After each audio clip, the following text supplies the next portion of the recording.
Sakura is an anime, mango samurai and giant Katsuyu. Today, the theme of our video will once again be a beautiful country of the rising sun. We have already told you about Japanese history and myths, tragedies and moments of glory in Japan. At the same time about those who ran the country in these times. We mentioned only casually, it's time to fix it, and we will do it in our own. That there is no classic heading. Get comfortable, because now we will go to Bakufu and present. But what if you became a shogun for one day? To begin with, decide on who are we, what are we, where we are and when we are. To understand the general situation of where did we get turned to Japanese history. So who is shogun? Originally, the title of shogun was held by any warlord, carrying out the imperial order, stood at the head of the troops. Later, namely from 1192, shogun actually was a leader in the empire. The imperial power remained. So, until 1867, the shogun directed domestic and foreign policy,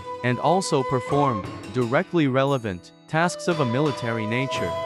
In 1867, the last shogun of Japan, Tokugawa Yoshinobu, transferred state power to a very young emperor, Matsuhito, under the motto of whose reign Meiji. The country has entered a new part of its history. Our today's hero is, perhaps one of the most significant rulers of Japan. He rightfully wears accounting, historical characteristics of the unifier, countries of the rising sun, thanks to which Japan finally found peace and quiet for several centuries. For sure, history connoisseurs and fans, works by James Clavell or his film adaptation, have already guessed who we are talking about.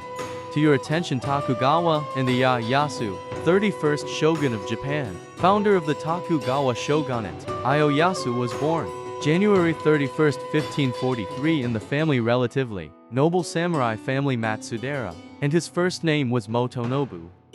However, his childhood can hardly be called happy.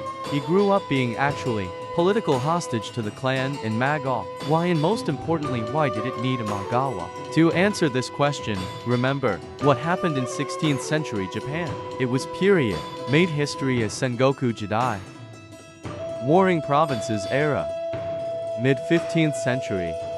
After the Ashikaga shogunate lost real power, the country began a period of feudal fragmentation and civil strife. Japan plunged into that neither is a real civil war, and the name is the era of warring provinces, fits here as best as possible, because literally everyone fought with everyone. Almost every one of the samurai births, with at least some resources, tried to circumvent control of the neighbors in every possible way. One of those ways was just retention on its territory. The heir of the neighboring feudalist, Sengoku Jidai, ended only at the turn of the 16th-17th centuries, with the direct participation of our today's hero. But about everything in order.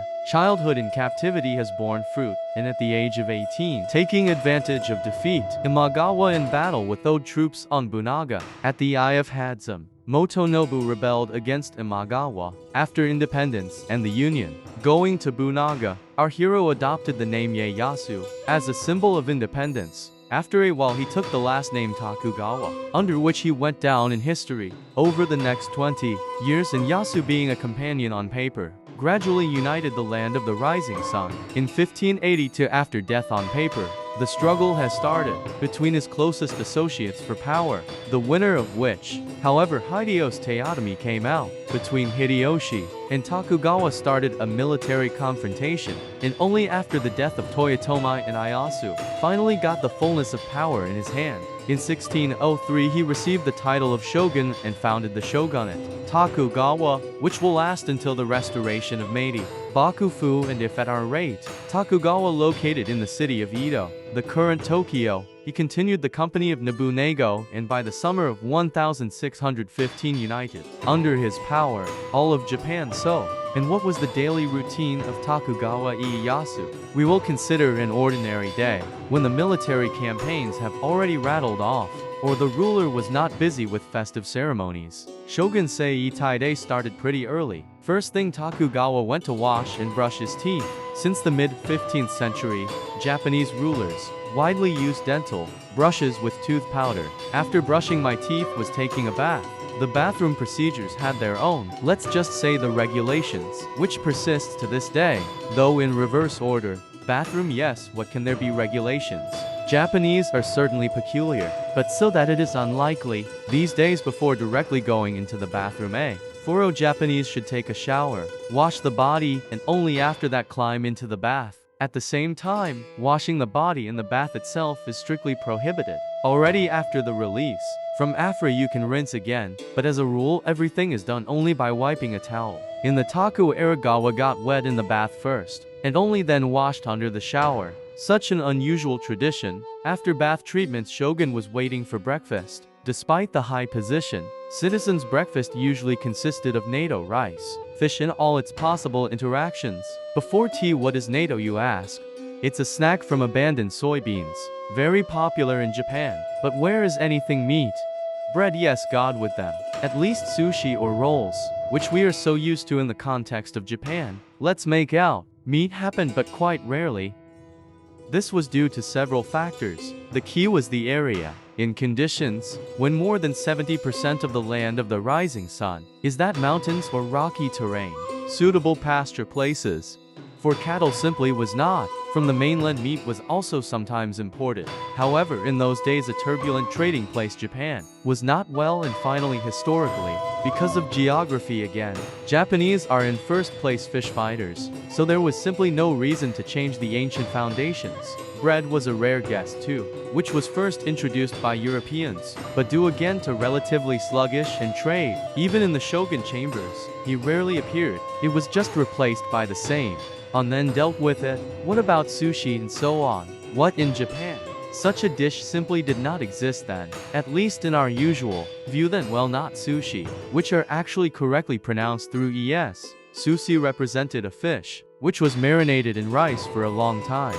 Rice, however, did not go to food, it was thrown away, since after the conservation process, which then took at least a couple of months, the consistency and taste was more like glue. Familiar to us, sushi appeared in Japan only towards the end of the 17th century, so our honorable in Ieyasu, there is no way I could taste it. With roll, story is the same.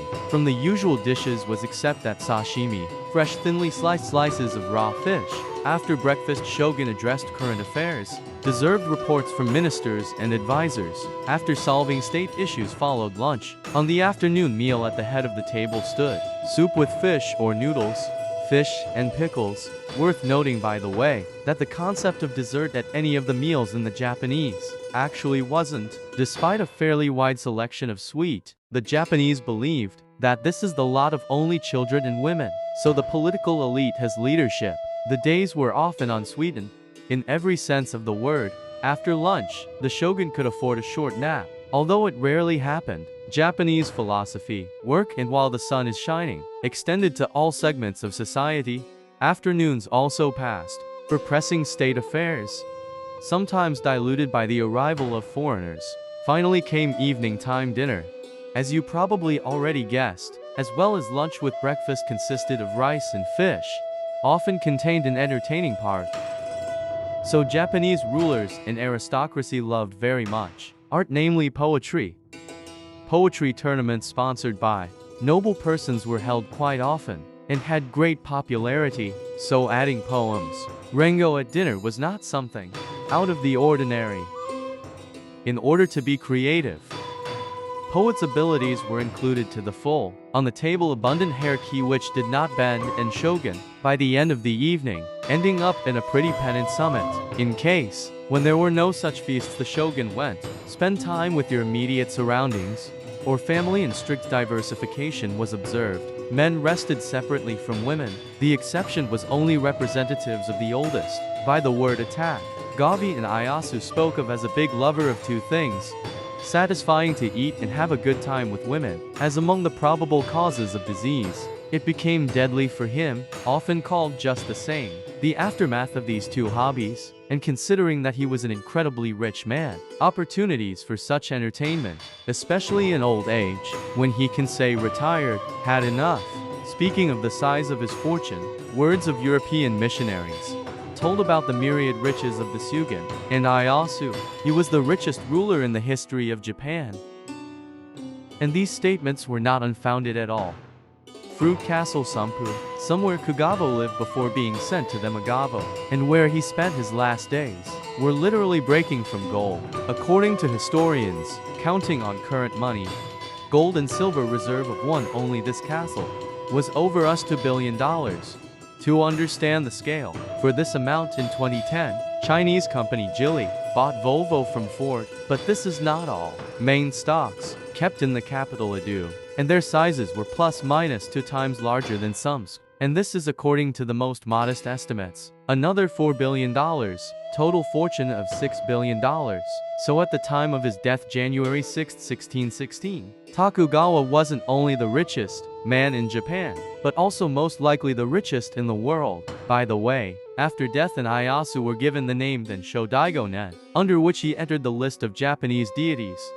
And what do you think? Could any 17th century ruler outdo Ieyasu as well? By state size, is Tokugawa the most significant shogun in history, or someone can compete with him for this title? Share your opinion in the comments. And we have everything for today.